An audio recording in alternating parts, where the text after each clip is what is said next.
Hello, everyone. My name is Chitong. I'm the co-founder and CEO of Engage Rocket, and welcome to another People Talks webinar, part of a broader learning series under the National Employee Experience Transformation Program, or NEXT.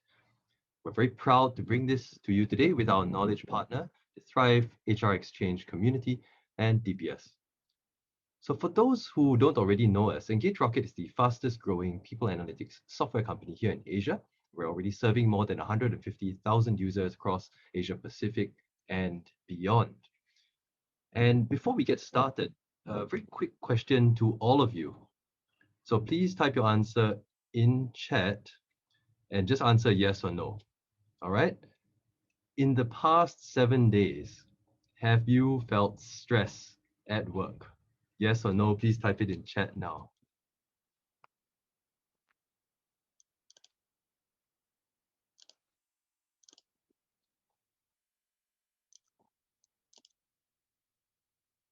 I see quite a few no's. That's wonderful. Very emphatic yeses as well from Zechariah and a few others.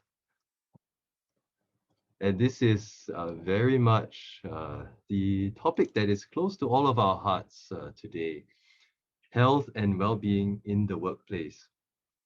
And just a few hygiene matters before we get started. And as the responses continue to pile in, it seems very clear that this is a topic that is relevant to many of us. As we enter the fireside chat later, do use the Q&A option to ask your questions. And if you see a question that's already within the Q&A list that that resonates with what you want to say, you can upvote that question by just clicking on the thumbs up, and that gets promoted higher up in the chat or in the Q&A box rather. And as a moderator, I'll be able to have a look at that as a higher priority.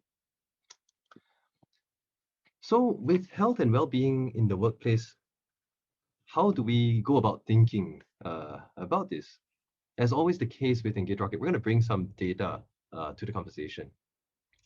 So the first data point that I will reference is what we found from 2020.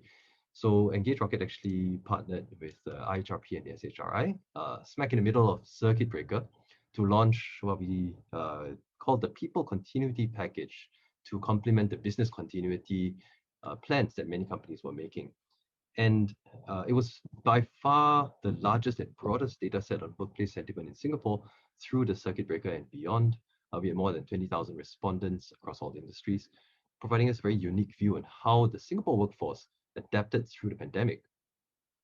And these insights, combined with our ongoing work with customers, have actually uncovered 3 key trends in the employee experience and workplace this year.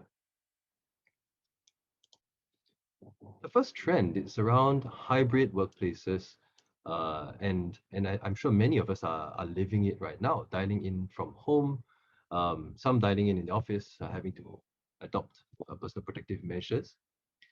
But what we are seeing, at least across all of the companies that we've been working with in Singapore, is that working from home and working in the office will coexist for at least the medium term. Distributed workplaces will be the norm, and as long as social distancing continues, and we think even after we've built herd immunity and the vaccinations have been rolled out, we believe that the efficiencies and the preferences that we've seen from many workplaces to work from home or work from anywhere will continue a trend towards more distributed workplaces. So as part of the employee experience, what this means for us in HR is that there is an increased importance to guard against a culture that becomes more fragmented. For new hires that join the company, we need to be able to effectively engage them and bring them up to speed and integrate them into the culture more effectively. And also for those pertinent to today's topic, identifying early warning indicators of issues within the workplace becomes that much harder to do when we don't have that face-to-face interaction and have the ability to read body language, nonverbal cues from all of our staff. The second key trend that we're seeing is around reskilling and restructuring. So many companies are going through quite a number of changes as they restructure their business towards becoming a little bit more digital, um, uh, changing some of the touch points. There are business units that are merging with others. Some are sunsetting, and then others, the company is rapidly trying to grow. As we do this, many companies are finding themselves in a position where they have to build a brand new team with no skill sets in that area within that company, at least up to this point, and having to hire and retain uh, talented staff in that space can be quite a challenge. For existing staff who uh, have been uh, re-rolled or have found themselves in a different position within the company, we find that there's often a lot of stress that comes with uh, having to relearn a lot of new skills. And many are put in a very uncomfortable position where they are responsible for things that they might not have had formal training on. And how do we assess progress along these different dimensions and keep employees accountable for their own development? It's another, the second of the key trends that we've seen. And last but not least is the trend that we are going to be dealing with a lot today, where mental health is really coming to the forefront, whereas previously office hours and the office itself could provide time boundaries and physical boundaries around uh, where the responsibilities of work and responsibilities of our personal life are clearly segmented. Today, such boundaries have become significantly more blurred, and it becomes therefore a priority to enable work-life integration instead of just balance. This extends the responsibility of HR and leadership towards caring for the employee's their whole self, rather than just worrying about what they do in the office and during office hours. We also have to be able to pinpoint different sources of problems. We have found on average that people have been working more than an hour extra a day uh, because of working remotely or working from home. And this is even including the transit time that was counted as work before. And that lack of boundaries, as like emails, WhatsApp messages in the middle of the night with the expectation or an unclear expectation of whether they should be responded to, does cause quite a bit of stress as well. And finally, I think this is something that's also top of mind for many HR professionals. Like while we genuinely care for our employees and uh, want them to improve their well-being while working from home, where does the line or the duty of care stop?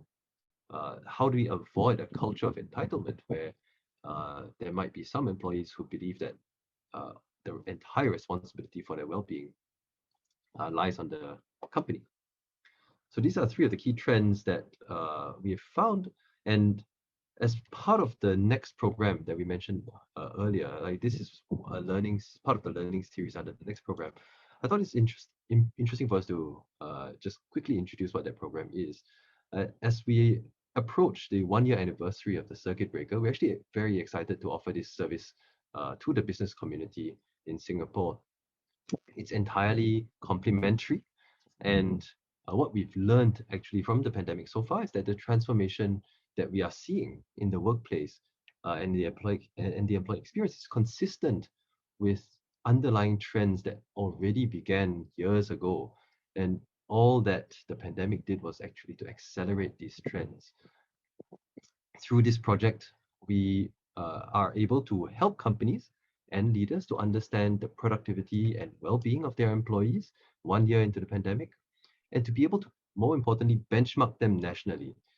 So this being able to build on our trends from last year, identifying some new ones, and our psychologists have actually worked with experts across the industry and across IHRP and SHRI to come up with a series of survey questions around mental health, productivity, new skills development, employee engagement, and culture.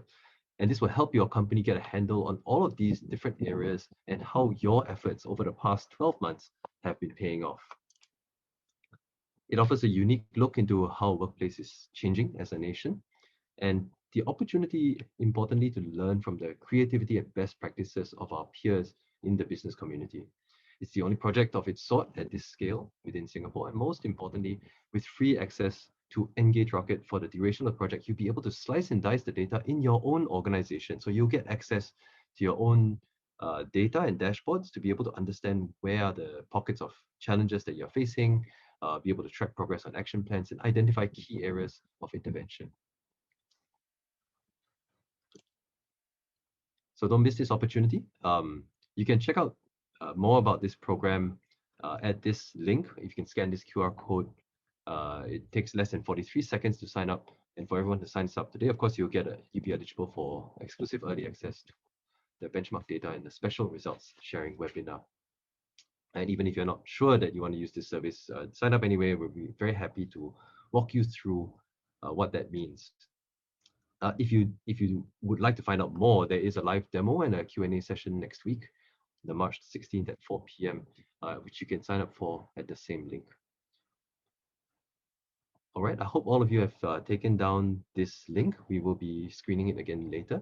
But for now, I'd like to hand the floor over to Ms. Stephanie Nash, co-creator and Chief People Officer at the Thrive HR Exchange community, to share her unique perspectives on health and well-being in the workplace.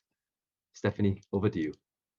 Thanks so much, Chitang, and good afternoon, everyone. It's great to be here with you.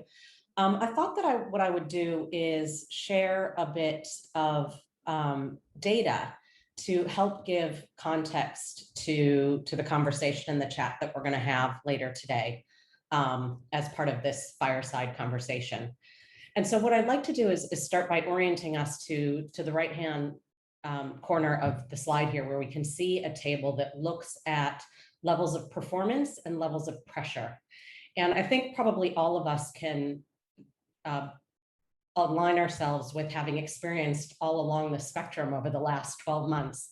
But obviously what we're trying to find within organizations and with our employees is that ideal zone of optimal performance, where there's the right balance of pressure, because stress is real and stress is not a bad thing. It's actually something we want to have in the system at the right levels of intensity. And so we're trying to find that intersection point of where pressure helps us to achieve our optimal levels of performance and stretches us to go beyond the day-to-day and use our discretionary effort. We obviously don't want to find ourselves in a situation, or find our employees in a situation where they're not feeling stressed or levels of pressure, and therefore they're not performing, they're bored. Or on the extreme end, where we're feeling very high levels of pressure and trying to perform at a very high level, which is resulting in burnout. And there was kind of a mixed input this afternoon on whether or not people were feeling stress and anxiety over the last 7 days. And so what we, again, are aiming for is that optimal zone of the right level of pressure in order to achieve optimal performance. And as we think about what the focus has been for 2020, it's really been in organizations thinking about the basic fundamental needs of our employees, safety and security. So people feeling lots of levels of anxiety and insecurity about their role, about their hours, about their pay, about their family, about their health. Every element of our being has felt levels of vulnerability and insecurity, and that has impacted feelings of emotional and psychological safety, as well as physical safety. And this has been something we've been talking quite a bit about, and we're seeing organizations really focus on. Likewise, over 2020, there's been a significant focus, and as shared by Chitang, around recognition that we've moved to a virtual model, remote model, and are now starting to see different hybrid arrangements coming into place. But we need to focus very much on building relationships between executives and managers and employees, HR and organizations. And that's been the focus, rightly so and understandably so, on that social cohesion and the employee engagement that we aspire for and has been challenged given the remote working arrangements. But now as we move into 2020, what we're hearing and seeing and experiencing is that while organizations have done a good job around the safety and stability, our emphasis really needs to start to shift around the full employee experience at work, which is also at home, and the effectiveness and the wellness and well-being of our employees. This is top of mind for us in Singapore. It's top of mind globally, and it's top of mind for the leaders of the world. And most recently at the World Economic Forum, we heard coming out of there, we should anticipate that employees will seek out employers who not only commit to supporting well-being, but also have visible and accessible pathways for employees who need help and flexibility for customization within their approach. So our employees will stay with us. They will work with us. They will recommend their friends to us if we're offering well-being solutions and demonstrating care and empathy for the well-being of our employees, and not only the performance of our employees. And there's significant data globally that's reinforcing that. So this came from a McKinsey study in the end of 2020, November specifically. 62% of employees globally consider mental health issues to be a top challenge during this pandemic period, and even a higher percentage within diverse groups. And having said that, 96% of companies globally have actually provided additional mental health resources to employees. However, only 1 in 6 of our employees feel that they've been supported. So what does that tell us? Organizations have tried to do the right thing.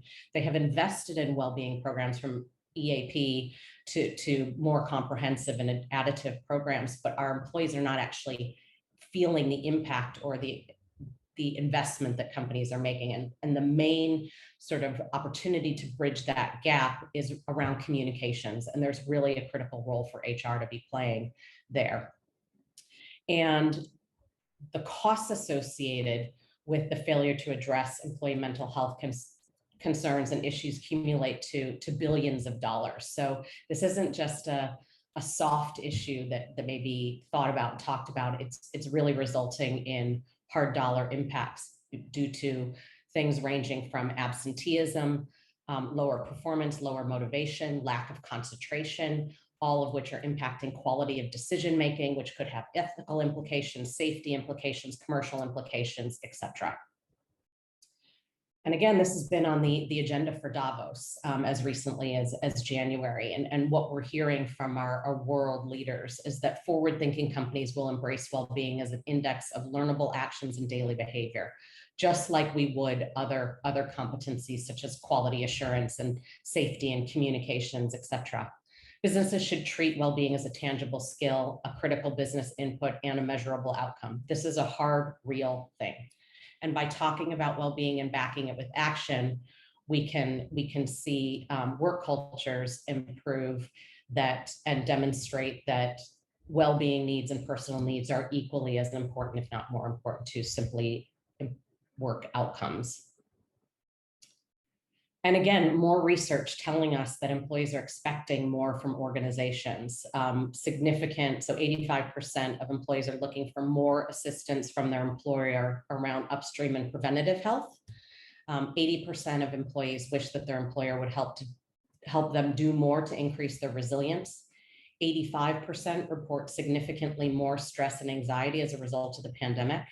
And 85% of employees wish that their organization would do more to help them adapt and manage. And this would be consistent with, I think, what we saw in the resilience report undertaken by Engage Rocket last year. And we'll see what the data tells us in the upcoming survey that'll be kicking off next week. And we'll talk a bit more about that. So in order to build, what are some of the things we can be doing to build a more resilient workforce and rebuild the economy in 2021 and beyond? And that's really for employers to prioritize well-being. And well-being we think of it in multiple dimensions. It's physical well-being, emotional, spiritual, psychological, and financial. And really, as an organization and as HR professionals, we want to be thinking about and making available programs and materials and advice and forums for our employees to be talking about all forms of well-being. And we do want to think about well-being, as I said, as a tangible skill and a critical business input and measurable outcome, just like we would any other competency in our organization. So really thinking about it in terms of building it into our goals and objectives, building it into our competency models, thinking about proficiency levels that we would expect to see in executives and managers and employees with regards to incorporating well-being into the workplace, into roles, into teams, and into organizational infrastructure and entities. And that means that we really need to train and equip our leaders to think about all aspects of the employee experience, not just what we've traditionally had to think about in terms of the culture, but also that well-being and purpose and meaning are equally important to the other attributes that we value in our organization. And it's going to mean that we need to bring it to life in a personalized way for employees, both in person and really trying to leverage a variety of digital channels. And we'll talk a bit more about that. So finally, in the context setting is to share with you some practical takeaways. And I'm sure many of you are executing on these practices. You have many of your own. I would encourage you to share them with others and tap into your networks to both contribute and receive different pieces of advice. But here's just some suggestions. So looking at rolling out self-assessment exercises and measuring improvement against the skills and the proficiency that you're seeing around well-being in your organization. There's many tools available online. You don't have to spend a lot of money or have very high-tech systems, although that will certainly help you. There's also low-tech and free materials available to you online. Really build well-being check-ins into your team meetings and ensuring resources such as tools, self-help tools are all easily accessible, making them available on your portal, and providing as a team leader, as a manager, as HR, sharing with the people that you work with on a regular basis. Sending out a weekly 1 to 2 question survey that simply asks questions like, how are you feeling? You might remember the day when we used to go to the airport when we were allowed to travel, and you would have the emojis, 5 different emojis at the immigration counter.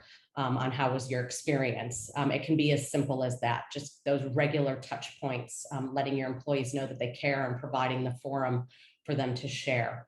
And providing additional training to HR, to managers, to everyone in the organization to identify and be able to identify early interventions for those who may be experiencing distress or high levels of anxiety. For those who have EAPs in place, the employee assistance programs, they're great. They have tons of resources available, and we know that there's low utilization, and you're paying a lot of money. So tap into what you have available at your fingertips.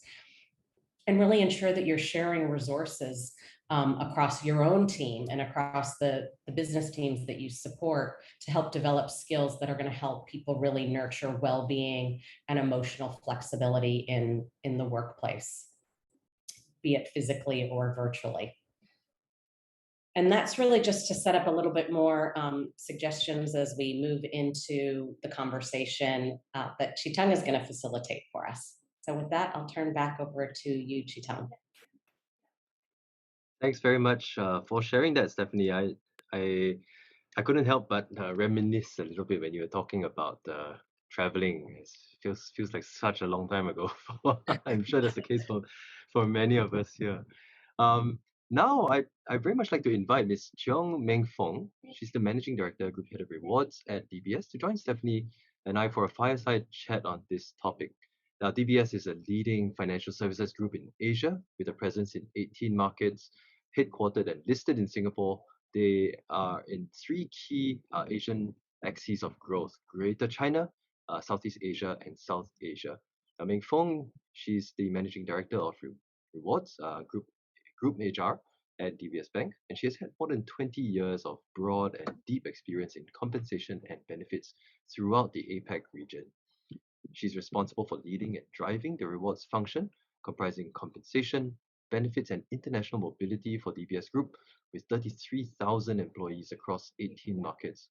And prior to DBS, she has been working extensively across different sectors, including financial services and consulting. So welcome, Meng Fong. Thank you, Chitong. Very happy to be with the team today to share some of our experiences and, like what you say, a fireside chat. And as we start the fireside chat, I'd also open it up to the audience.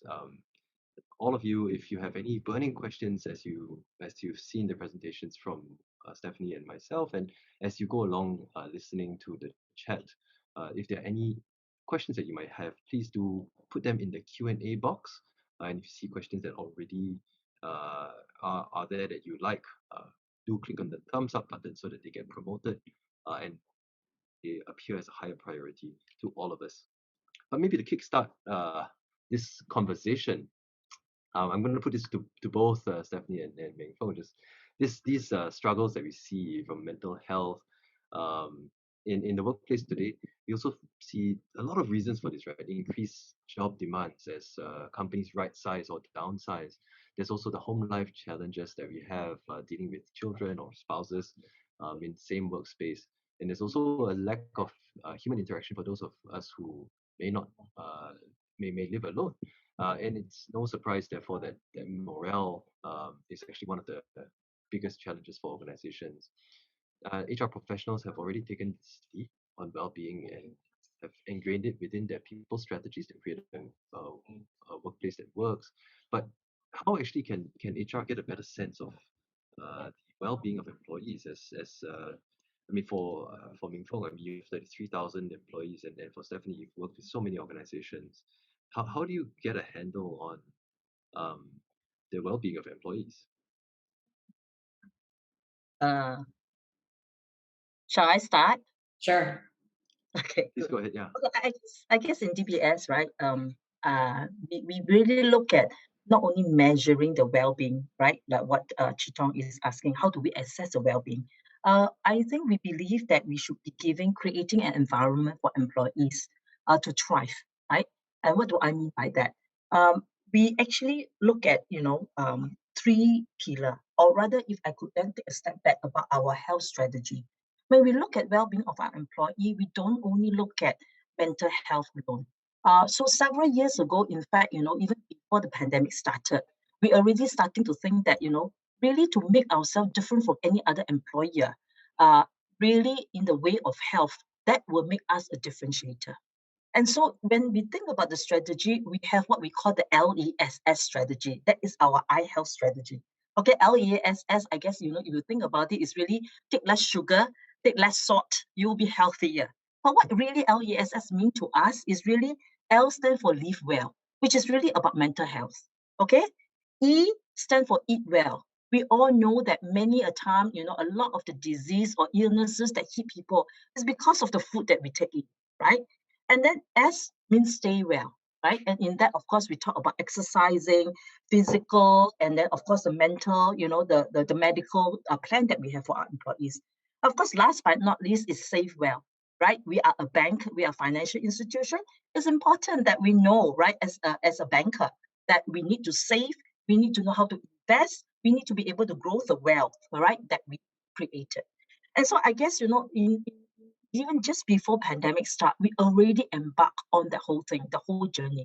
So our focus is not about just mental, because I think we felt that if you only look at mental health, whatever you say, right, there is always a stigma around mental health. People are not prepared to come forward and talk about mental health, right, especially in Asia. So we thought that, if we can bundle the whole thing in a more holistic way for people to think about, right, that would be able to help our employee to accept that, this is only one of the 4 pillars that we talk about, and we are focusing our people on that. Also, I think, we talk about having to give people that platform to ensure that they are okay. Beyond that, right, I guess with the onset of pandemic last year, we then start to find that, isolation, like what Chitong talked about, are really real, right? People are forced to go back to the home.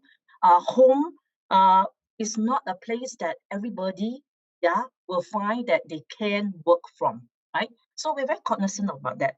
And so I think what we started doing is that you then again come up with a framework, right? A framework to help people to really think about that. Number one, that it is okay for me to be stressed.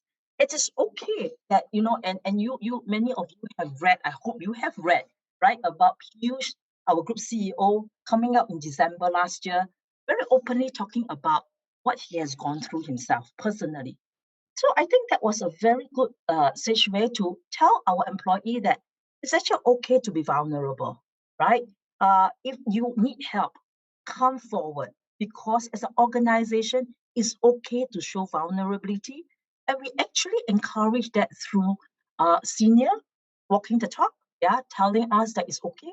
We also, during the webinar that we conduct, to get people together to actually get them to talk about some of these things, about this vulnerability. So we started off saying that, okay, let's share. It's okay, and I'm not alone. Okay, the second thing that we look at is really about community building. That means we want to create a really safe space for people to express themselves. Yeah. And so that if they feel safe and cared for, the third thing that they can do is to feel empowered, right? To learning, right? Upskilling themselves so that they feel confident and they can also therefore help others in the whole course of things. So I think really, in assessing how the well-being of our employee, I think the first question or the first thing to do is really to give them an environment, to give them the tools, to give them to make them feel empowered, to make them feel that it's okay to be vulnerable. So I want to leave that thought with the audience before I pass the stage over to Stephanie to add on. Thank you so much. I mean, I think that you have just summed all of this up so well, and I really appreciate that you kind of reinforced a number of different factors. So the fact that well-being is more than mental well-being or more than emotional well-being. It's multiple facets, including financial well-being. And when we think about the different aspects of well-being, we don't have 5 different kinds of well-being. It all integrates and is interdependent on one another. And ultimately, if you're experiencing any form of challenge in the well-being space, it can result in stress. And it doesn't matter. And I think you talked to this point as well. It doesn't matter. Everybody has felt stress during this period of time. It doesn't matter your level of wealth, your socioeconomic background, your position, title, your tenure, your function, your role in the family. Everyone has felt and will continue to feel different levels of implication to their own well-being. So we all have to be thinking about, what are we going to do to keep our resilience levels up, or build our resilience levels, or help build resilience levels within our organization? And that means that we're going to need to have, there isn't a one size fits all solution. And so well-being is really personal.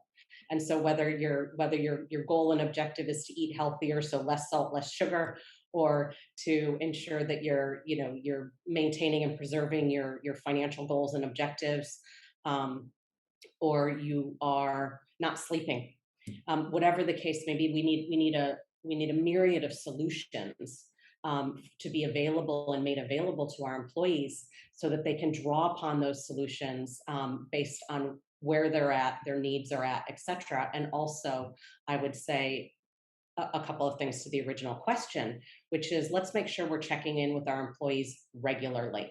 There's not too many touch points to check in. And I think it's important that can be through, one-to-ones, through team meetings, through small pulse surveys, larger, monthly, quarterly, whatever your cadence is around surveys, one question a day, but just really engaging employees and ensuring that we're also not just asking open-ended questions. How are you? You're going to get the answer fine more often than not.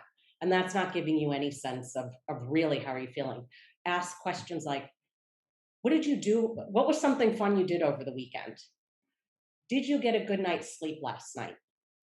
Make a joke. When was the last time you ate KFC? Whatever the case may be, ask real questions that are going to help you engage in a real conversation versus faking it through and saying, oh, I asked Chitong how he's doing and he said fine, so I'm just going to assume he's fine. I think we can take nothing for granted, because also, as Meng Kun was saying, people will not naturally demonstrate that level of vulnerability, and there is stigma associated with mental well-being, and we're just going to have to keep working at it to break it down. And two other things I would suggest is educate yourself on how to identify signs of distress. And again, many organizations have employee assistance programs in place. There's tons of materials online. There's no shortage of YouTube videos.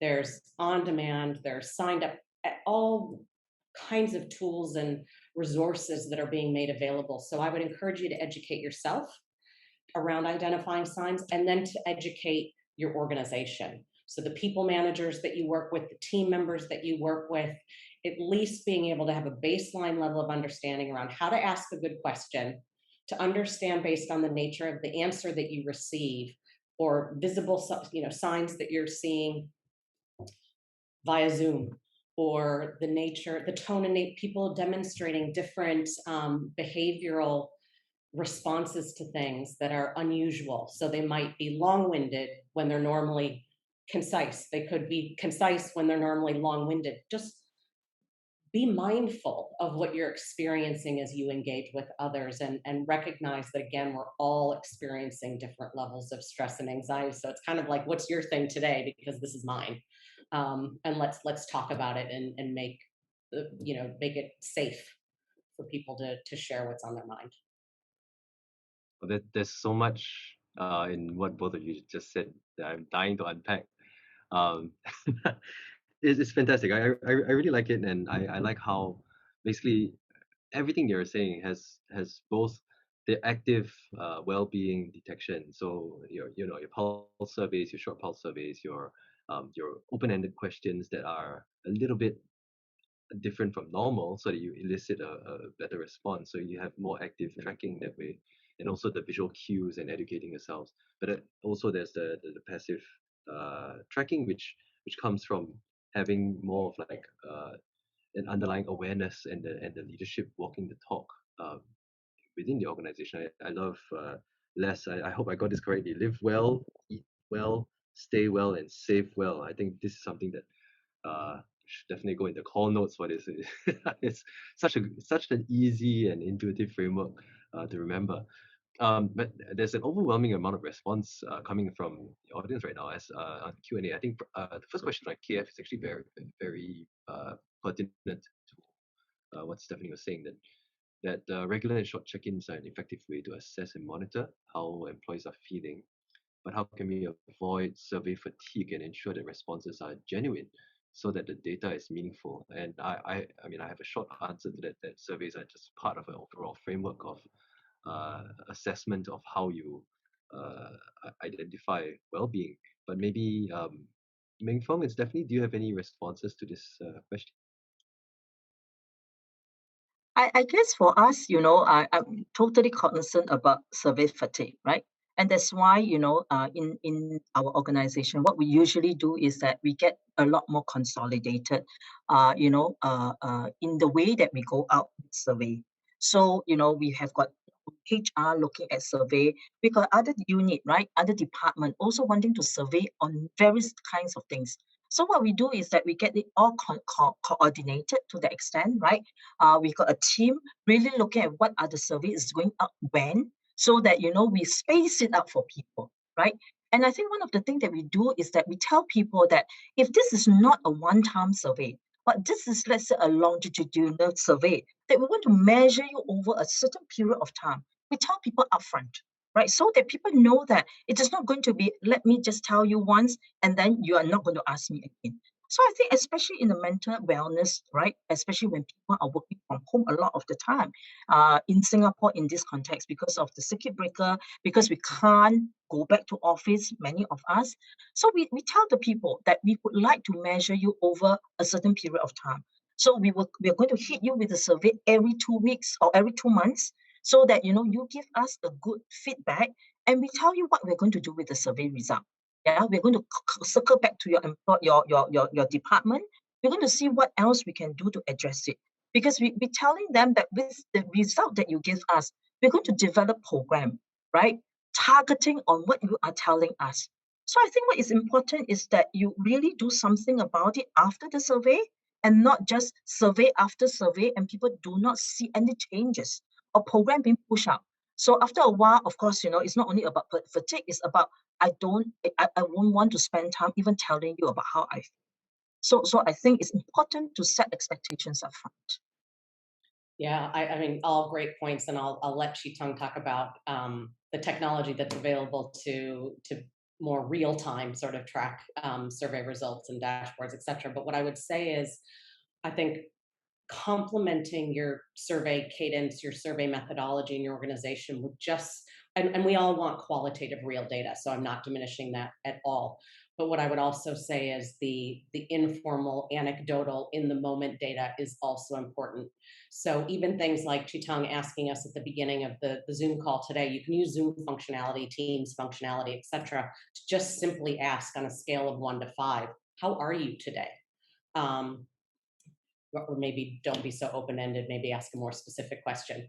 But because even taking that pulse check at the beginning of your meeting will help you as a manager, help you as HR understand where your audience is at. I mean, we have meetings usually because there's an objective and there's an agenda and there's outcomes that we want to achieve. And if everybody's feeling it's Friday and they're flat and they're tired and they've had 3 extra hours of Zoom calls a day, maybe it's not the time to go deep on the scorecard. Maybe, like, so really sort of getting a sense of when are your employees, when is your team, because that's who you're working with and that's who you affect most frequently. When are they at that optimal performance and ideal pressure zone? And that may vary if you're in a software engineering team and working on agile development, or you're in a sales force and you have quarterly targets. It's going to vary based on the diversity and the unique parts of your organization. So really kind of trying different tools and methodology based on the team that you're working in, and you have the greatest opportunity to impact quickly. Right. If I I could like also that. jump in here, one of the things that we actually try to do a lot is to tell line managers, don't just have meetings over Zoom webinar alone. Have informal chit chat. So dedicate maybe 1 week a day, right? An hour, half an hour, or even 2 weeks every bi-weekly. Have a chat with your people. Spend half an hour with your team, just having fun. It's okay to have fun, right? And not that you every time when you come on to online with your team is about work. It need not be about work. So we have lots and lots of all those examples, especially during the circuit breaker. We have got managers sending cakes around to their staff, having tea, together with the staff, talk about nothing else but just having fun, checking in with each other to make sure that they are okay. I think that's a really Yeah, good some point. of the fun ones, some of the fun ones that I've heard, it's like, bring your cat to work, bring your dog to work, and you'll have small pods of people where everybody's got their cat on their lap, or they're, showing off their dog. And we wouldn't normally be able to do these sorts of things. So make it human. That's what we're all, that's where the hierarchical boundaries have completely diminished as a result of this. We all have, if you have kids, they've all cried. If you have a doorbell, it rings, just normal stuff. Life happens, right? Yes. And we have to embrace that now. We're all working and living almost in the same place. Yeah, I really like that. And I mean, I think to summarize kind of what Stephanie is saying, basically as a manager to feel the room. And I think for Ming Feng as a manager also, it's your responsibility. It's not HR's responsibility to connect with your teams. Your HR can't connect with your team for you. Right? You have to do it yourself. And I think as you were saying that, it just reminded me of the time when in the middle of circuit breaker, where there was this trend towards like Zoom happy hours where everybody would like bring a drink. And I think that died out after a while because people just got sick of Zoom, just got sick of seeing each other. But I think now integrating it, because I think it's about that balance, right? Having even in a regular working meeting, we've had CEOs tell us that he takes 15 minutes at the start of each meeting to just check in on everybody, have that informal conversation so that people don't feel like it's on all the time. With back to back, I mean, all of us are back to back 7-8 hours of video calls a day. It can be exhausting. And with regard to surveys, I think just to round that off, our experience is definitely cannot be the only source of information that you're getting. It's a very useful source because it's quantitative, but setting the right expectations, making sure that you act on them, everything that Meng Feng was saying, these are all best practices that we advise every company that's embarking on this to ensure that they do. And I think related to this, and just kind of harking back to Ming Feng's earlier comment about Piyush, it's rare to find leaders like Piyush, right? So we all know that leadership walking the talk is important. It's important to create a safe environment for employees to communicate. But the important question is how. So if you don't have a CEO like Piyush, or you don't have leaders that are willing to become vulnerable, how do we create a safe space for our people to come forward with challenges that they have? I like the concept of merging mental well-being with everything else to destigmatize it. I think that's one good example. But are there others that you've encountered that are useful to share? I one of the things that we really look a lot on is really what we call psychological safety, right? This is really one of the tenets that as an organization, we're working very hard on that because we really feel that it's important for people to feel that it's okay, right? Be it, making mistake, that it's okay to make mistake, but the mistake must be such that we learn from the mistake and not make mistake and yet not learn from it.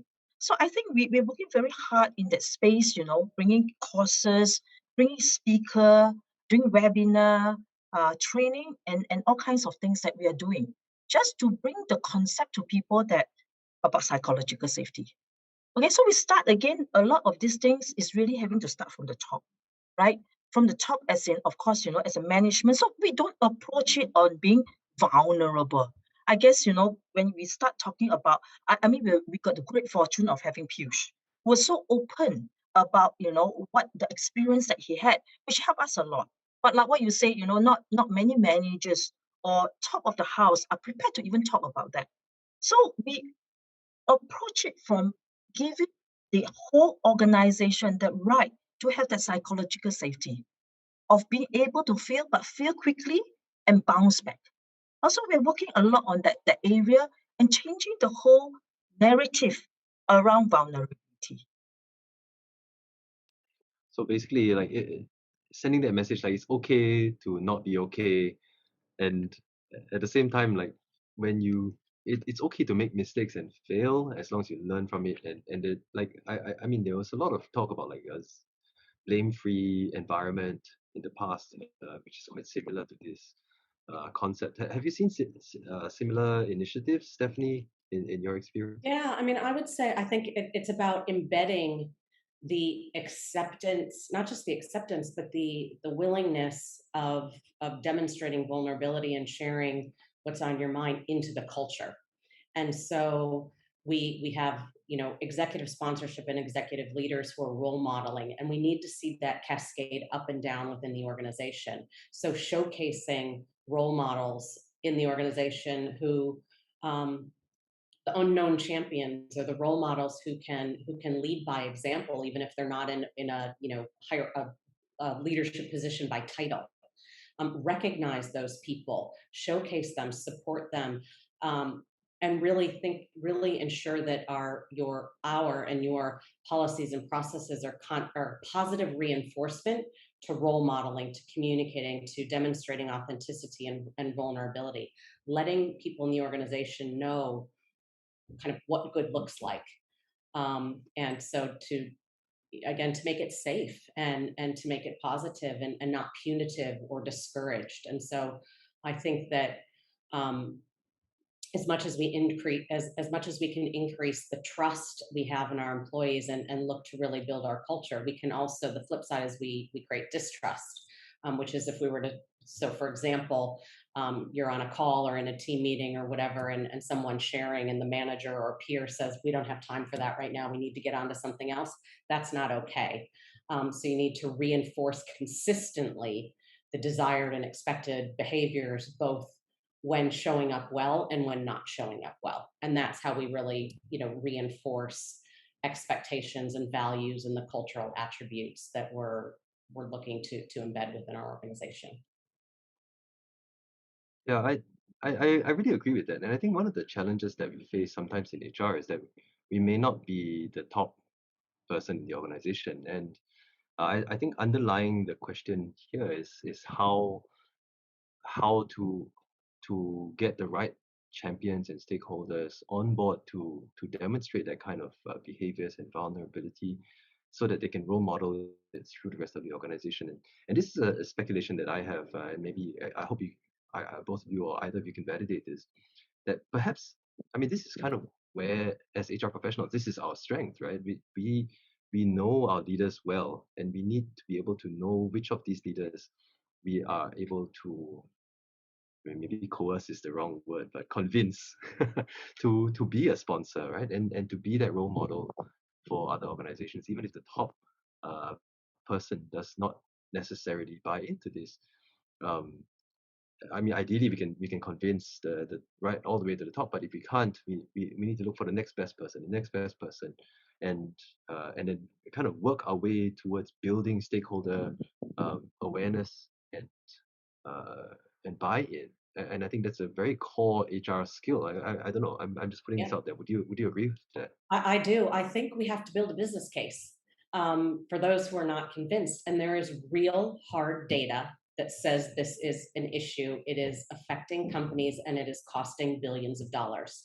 If you have an executive in your organization who has Zoom fatigue, or not just Zoom fatigue, is challenged with any form of anxiety at the moment, and they're responsible for making $1 million decisions, and they're not getting enough sleep, and they're highly anxious, and they're not able to concentrate, they might make a poor decision that has a commercial implication for the organization, or they may do something out of their norm. They may behave in a way that is inappropriate and has a branding implication for the company externally. That costs a lot of money.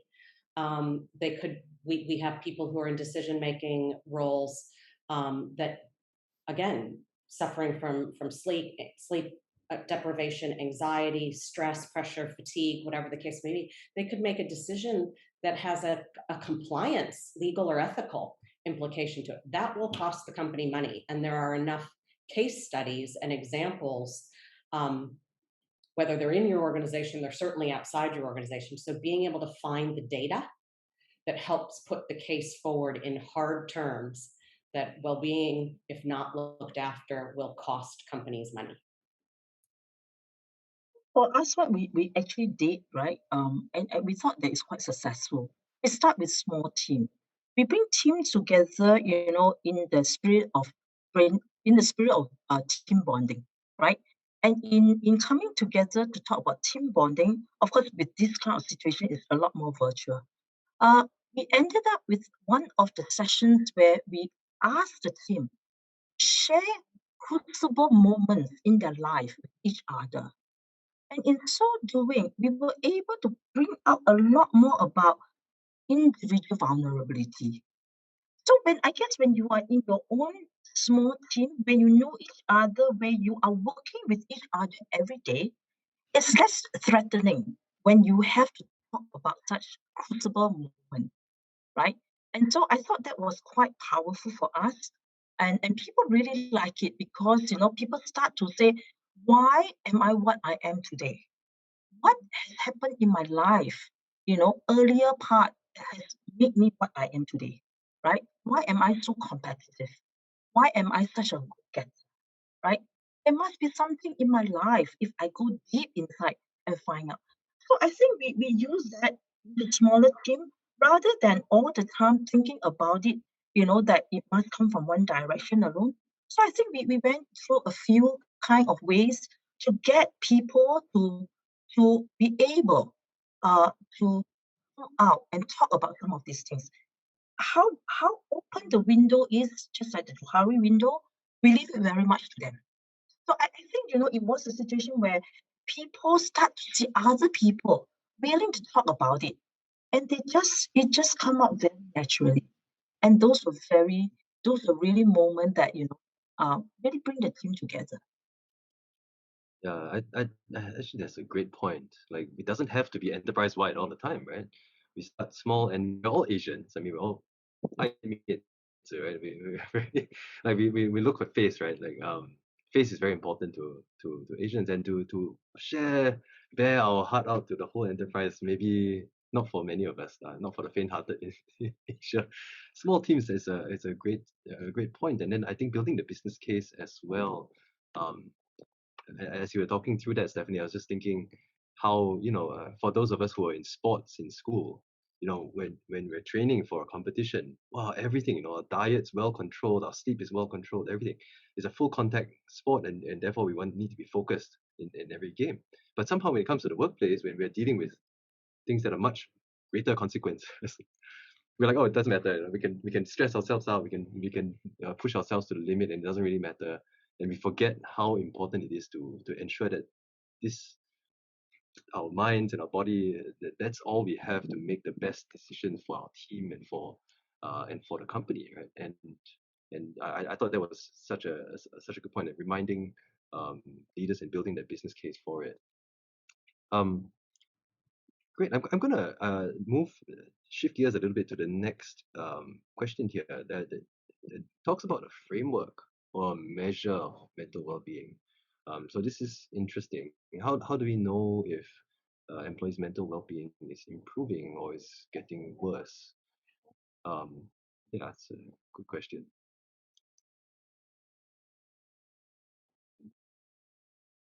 Stephanie, maybe you might have encountered something. It's a good question. It's a tricky question because we're also so it's really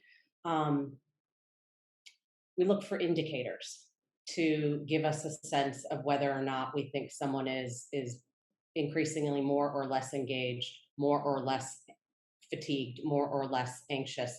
We're not the doctors.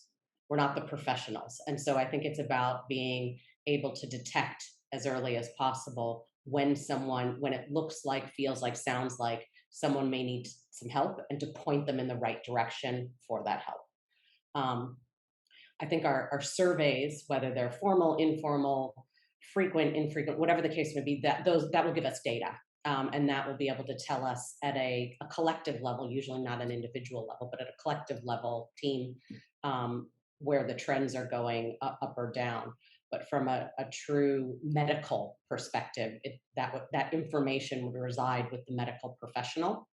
And so some of your indicators as an HR person might be absenteeism, for example. So if you have an early detection and you point someone into the direction of a professional, you may see that there's time required to be off, or there's less time being taken off. And so you'll be able to look at data points. But I do think that there's an appropriate line between someone's true medical conditions that should be maintained with a medical professional and what we see or know about in the workplace. I guess one other thing that we thought that was useful for us is really that we work with our medical provider, right? To look at like what Stephanie said, absenteeism rate, right? That was one thing. We were also counting data at a broad basis. Of course, I mean, PA, individual privacy. We do not pick up data about individual problems, right? But we were trying to figure out to say, do we find that certain departments are more stressed out than others? Okay, how do we know? So it's really going through those data to say, hey, we have this department people who have complained more sleepless problem than another department. So we work with the provider to see whether we could get some of those data and then be very targeted to say, okay, maybe Department A needs this kind of help generally. And we can be very focused or more focused in pulling out some of these things. Or we also could look at it more at the enterprise level, right? Working with the doctor group to say, what are the usual problems that our people come in to consult you, right? And from there, call data to say, hey, like what we say, is it because they're all stressed up, sleepless night, because they got children problem, gastric, what have you not? So from there, we then become more targeted in the way that we reach out, in giving them the kind of help that we thought they could need in a sense, be it webinar, to that particular department or even at the enterprise level. Okay, so this is a good point because there are two aspects to this, right? The manifestations of a mental health problem, like through absenteeism, the medical data, like sleep, like reports of sleep deprivation. Then that's after the fact already, right? After you can detect something there, and then I think Stephanie mentioned a little bit about surveys and psychologists and basically clinical psychologists would ask certain questions that are self-reported. And actually, in the past 7 days, did you feel stressed? Yes or no? Actually, is one of those questions that form this battery of assessments that clinical psychologists would use to assess mental well-being. So I think that's a good, like, I think collectively this gives us a good quantitative sense of whether employees' mental well-being is improving, getting worse, and so on. And kind of a related question here that's gotten some upvotes from Alex. And let me see if I can decipher exactly what this question is asking. So it says, regarding surveys conducted by HR or the leadership team, how often does the survey end up going back to employees to brainstorm ways to improve the metrics they are measuring? If everything goes back to employees so that the scores are better, isn't it self-defeating in a way? So okay, so I'm gonna take a stab at this, Alex. think I think this question is about the action plans from surveys, since surveys are essentially subjective, and they are self-reported on particular metrics. Um, and therefore, what is the efficacy of taking action on something that I've self-reported to the organization? So if I report something to the organization as a problem, and then the organization just kind of throws it back at me and says, "Hey, yeah, you said that this is a problem. Go fix it." I think I think that's what Alex is asking. Um, I don't know. I personally don't know that that's true in many cases, but maybe if I broaden this question a little bit to Meng Fong and Stephanie, like, how have you seen survey results used in organizations, and how have you seen them used effectively? And I think the flip side also is like maybe some pitfalls that you've also observed, like a bad way to use survey results when it comes to action planning.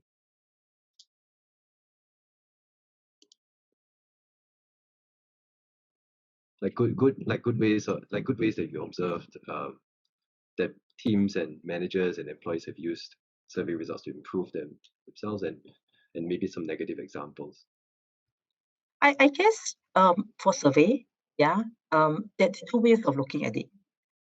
There's survey that you ask the question, the employee expect you as management to have the action plan.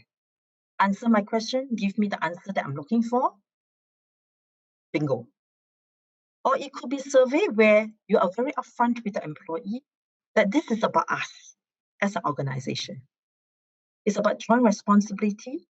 And therefore, when you answer the survey, it is for all of us to be able to come together and have a good discussion, because you are highlighting a presumably an issue that you want attention on. But because you are feeling it, it's important that you help to co-create the solution to some of the issue that you talk about. So I guess if we can get into a space where we say that this is a joint responsibility between employee, the manager, and the organization, I think that will be able to bring better closure to any survey. But I think if we get into a situation where I tell you you are supposed to act on it, I feel that those surveys would have very limited, usually will not have very good outcome out of it. Because until you give me an answer that I want and I like, you might end up that you're not answering really what the person is looking for. And that becomes, you get flat on the whole thing. And people don't feel that there's an outcome to what they're telling you. That's a really good point. Instead of bridging the communication gap, the second example they gave actually increases the communication gap between management and the staff, and that's absolutely not what you want. Stephanie, Yeah, go I would ahead. just add a couple of not so great practices, and I guess you could take the opposite of them and call them good practices. But I think that conducting surveys and not sharing results, not a good thing. Because it really just, it creates distrust and demotivation, um, and makes people feel like you asked me all these questions, you took my time and you're not sharing back the results. That doesn't work. Or maybe there's something you're hiding, so maybe you didn't like the results, or they're not good, or they're not what you wanted to hear, and therefore you're not sharing. So asking questions and not sharing results, it is not healthy for the organization. It doesn't help to um, raise levels of trust and engagement. I think the other thing is surveying too frequently. We talked a little bit about that before, but if you survey frequently and don't do any, and haven't allowed yourself enough time in between to analyze the results and communicate the results, and then generate some actions around what you're going to do, and you just ask the same questions over again, people are like, you've asked me this 10 times, you're not doing anything about it. And they'll just go, if it's mandatory for them to fill, which is another challenge, requiring people to fill in the surveys, you might not get the quality answer that you're looking for. So finding the right cadence, finding the right depth of questions to answer. I'm quickly moving into Chitang's area of expertise, but getting those kind of bite-size surveys out there that you can analyze, you can share the results, and you can come up with some actions. Because by not doing that, then people just won't believe that you're genuine and you're authentic in your motivations for asking in the first place. Yeah, absolutely. I think the idea of, or the approach to running surveys is it cannot be it cannot be something that it's transactional, right? You tell me what to do, I'll go do it as management. I don't think, I've never seen that work well. And I think the idea of having to ensure that expectations are set from the beginning about what the data is going to be used for, um, being able to articulate that this is a tool that we are using as a team collectively to improve ourselves, improve our lives together. Um, I think is the main message that goes through any kind of surveys, and with that needs to come the sincerity of following up, the sincerity of making sure you're asking the right questions, at the bare minimum that, I mean, out of respect for everybody's time, the bare minimum that is going to help you get to a decision of what to do. So I mean, I could, yeah, you're right, Stephanie. I could go on all day talking about this. But I'm going to move on to this question from Wai Sing, which actually correlates something that has been on my mind as well. Like the tools and strategies available, and I think this is like the last one or two questions before we wrap up for the day. The tools and strategies available to everyone in organizations have grown tremendously and help leaders and their teams. What is still a leader's biggest personal challenge in trying to engage their teams in this new environment, and what do they need to do? And I think in a very related vein, I'm curious, like just calling back to what Stephanie was saying earlier about empowering managers and enabling people at all levels of the organization um, to identify warning signs for mental stress uh, or well-being issues. How can HR support leaders, managers at all levels in an organization, particularly when it's so much harder nowadays to do like in-person training? And actually, in-person training is really only 10% of learning, right? In adult learning. Yeah, so I think it's a great question, and I think that one of the things that I would say is one of the leaders' biggest challenges, and put the training aside for a moment or incorporate the training, is prioritization. So there's no shortage of things to be thinking about. And now we're saying, oh, manager, not only are you responsible for quality, safety, product outputs, whatever your metric, service quality, etc., you're also responsible for well-being. And managers just feeling like, how is that my responsibility? So we do need to equip, we do need to train, we do need to help leaders take in all of the different inputs and tools and access to information that they have. And our role in HR is to help them distill that into what are the most important, most meaningful, most impactful actions that you as a manager or leader need to take with your team to get the kind of results that you're looking for. And so I think one of the areas also that we in HR have the opportunity to work with our leaders on is to help them think through how we identify the difference between an output and an outcome. And so what I mean, so output is just the volume. So looking for results to be released on a regular basis, but did it really have the outcome that we were looking for? And so therefore, in all of the priorities or things that are coming our way as managers and as leaders, what is it that we're going to do today, tomorrow, next week, next month that are going to help us get the greatest quality outcomes that we're looking for? And building outcomes into our measurements and our language, and not just, again, looking at outputs. And I think that also for managers, it will help and leaders, prioritization will be helped by really being curious and asking your employees those good questions, creating the space for employees to talk about what's on their mind. So asking the questions, then listening with empathy, and really thinking about and be willing to support the employee in the actions that they need to take, or you as the manager, the actions you think you need to take based on the questions that you've asked and the answers that you've heard, and then to fit that into the priorities that you have in place as a manager of people and a manager in the business. If I could just chip in, really agree with what Stephanie has talked about. Empathy, I think this is really the buzzword. I think especially in today's context where, there are so much, every time when you switch on the television, open up the newspaper, it's more bad news than good news, right? So I think as leader, empathy is really important, right? Because the troops are going through difficult times. But having said that, I think many are also not invisible, right? They are also human beings, also require some care, right?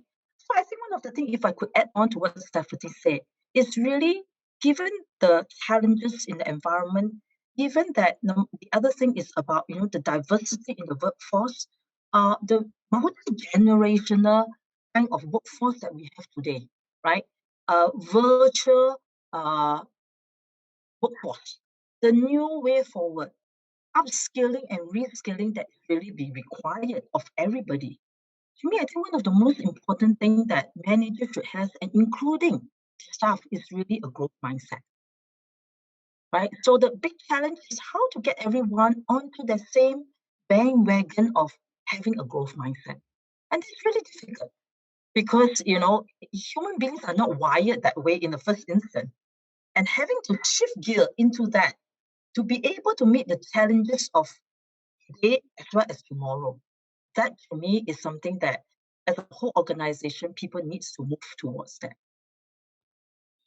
Yeah, maybe I would just add to that. I mean, we talk about the managers are human, the leaders are human. So are all the people on this Zoom call at the moment. You're all, I think, predominantly in HR, and we know that in HR, we're really thinking about how to look after our organization, how to look after our teams, our leaders, our managers, our family.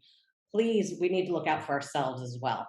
And so I would just encourage everyone to draw upon the community of HR professionals and folks that we have around Singapore, across Singapore, physically when possible, virtually, always, and think about how you can draw upon your networks to make sure you're looking out for yourself as well. And if you don't feel comfortable being vulnerable within your organization, we've got friends, we've got colleagues, we've got peers. And the ways that we'll build our own resilience is drawing upon our networks, and leveraging our networks, and that's a proven data point. And so you've got, I think, about 100 folks on the Zoom here to potentially tap into. That's wonderful, and actually that brings me maybe to our last question for today, and so this refers to work-life integration, and I think for all of us as well, right? I mean, we're all human. What are some tips that both of you have, techniques, strategies that you would advise people listening in, or for us to share with our employees as well, to be able to help improve work-life integration, improve our own mental health? I know, Stephanie, you've got a few up your sleeve waiting to be shared as well. Yeah, I think, and then I'll turn over. But I think, again, it's that practicing self-care. And we all have different preferences. We all have different family situations, living situations, work situations, etc. So identifying those things that give you energy. They can be, mindful practices and yoga and well-being. It can be traditional Chinese medicine. It can be journaling. It can be walking. It can be running. It can be playing any form of sport, listening to music. What's your favorite song? What's a photo that brings great memories and makes you smile? What's a book that you haven't read or a movie that you haven't watched that just brings you joy? And finding the time and creating the space, whether it's 5 minutes, 15 minutes, 5 hours, and goodness, 1 day, 5 days, where you can really take the time out and look after yourself and do the things that give you energy and bring you joy. And one kind of a specific thing that I would also suggest is a new feature that you'll see in Zoom.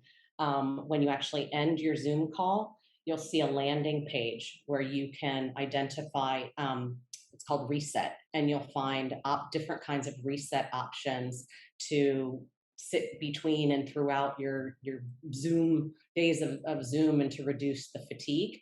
And these are really sort of mindfulness, well-being oriented sound bites to help you through the day, and to give you the reminders to do the things that are important for you to do, to drink the water, to go out for a walk, to stretch, to make sure the kids are doing homework, or the dog is walked, or whatever the case may be, the things that give you joy.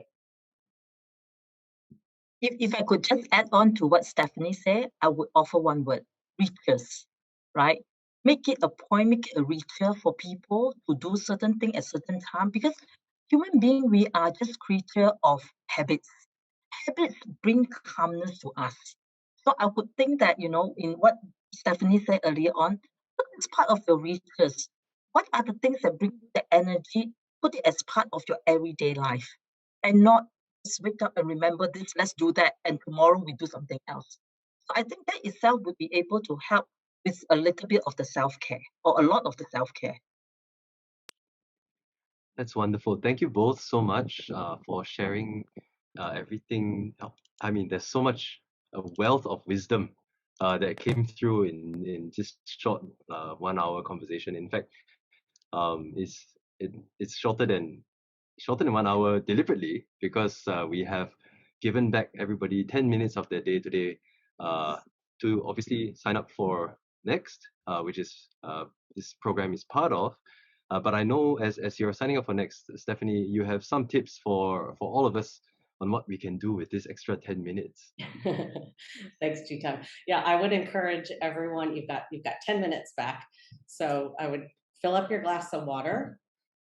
I would make sure you have a jug of water. I would encourage you to get up from your desk and spend 5 minutes stretching or doing something to get your blood moving. If you have stairs, use stairs. If you just want to walk in circles or do jumping jacks or whatever, stretch. Get your body moving, and then when you're back on your next call, likely to be in 10 minutes time, you've got the blood flowing, a little bit of refresh, and you can recharge with some water. That's wonderful, and I also, so Stephanie, we were chatting about this before. The other thing you should do with this 10 minutes is go to your calendar now, block out 30 minutes next week for some me time.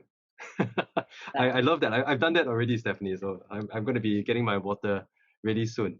Excellent. So now you just need to make it a micro habit. So every week you put in 30 minutes the week after. Doesn't have to be the same time every day when it works, but put the 30 minutes in every week for the following week. It's a ritual, like Ming Feng was sharing. Exactly. Wonderful. And thank you both so much for sharing your insights, and thank all of you as well for listening in and sharing all the questions that you've had. I hope you've enjoyed this webinar around health and well-being. And signing off, my name is Chitong from Engage Rocket, and a big thanks to our privileged and distinguished guests today, Ming Feng and Stephanie. Thank you. Thank you. Thanks, Thank everybody. you. Bye-bye.